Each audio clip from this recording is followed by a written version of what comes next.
Launched at Essen SPIEL 2019, Aquatica is a game designed by Ivan Tizovsky and published by Russian company Cosmodrome Games. In the game, which supports up to 4 people, each player possesses their own underwater kingdom and seeks to become the most prosperous monarch of all. The game is card-driven, but Aquatica isn't a deck builder. Rather, it's a hand builder, familiar to those who played Concordia. The goals each player is attempting to complete mostly revolve around conquering or buying access to location cards, which are found in a shared pool on the main board. To do this, they use a hand of character cards, which they gradually improve over the course of the game, playing just one character per turn. At first glance this is simple in the extreme, but Tuzovsky's design uses a novel mechanic that Cosmodrome call card rising.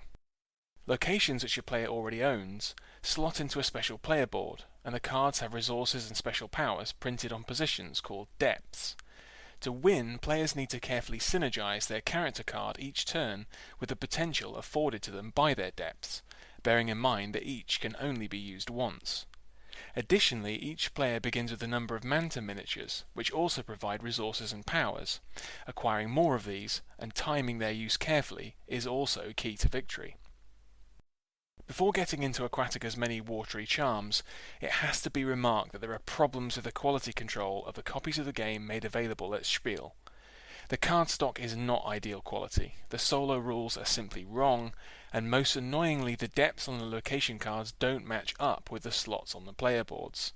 These errors are mostly just visual, and all are minor, but they add up to a disappointing blemish on what is otherwise a great production. Very likely they will be fixed on the main retail release. With that being said, Aquatica is an excellent game. The central idea of the gameplay is of chaining actions together to make turns as efficient as possible. Tuzovsky's design beautifully exploits this idea, and it's hugely satisfying to plan and then execute a clever turn which racks up a lot of points. The number of location cards in particular is quite large, and the setup has a high degree of variability, so one game is significantly unlike another.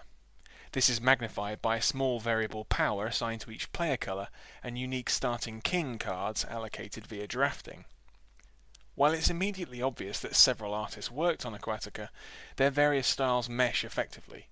As you would imagine, given the aquatic theme, there is a lot of blue in the game, but Cosmodrome's team managed to work other colours into the palette as well. The main board is generously proportioned and lovely to look at, and the special player boards designed for card rising give the game a unique table presence. The manta miniatures are a welcome flourish.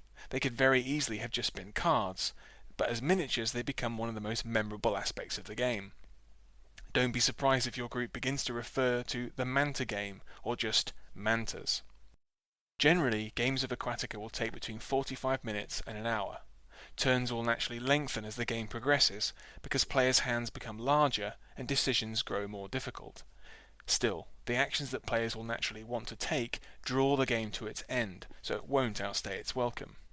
The game is also quite easy to teach, with the specifics of chaining actions together being the part that needs most care to explain.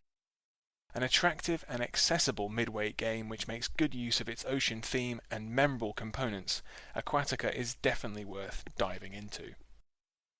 Thanks for listening. For more articles and audio on books, film, video games, board games and music, visit andyjohnson.xyz. To support me, go to patreon.com/andyjohnson.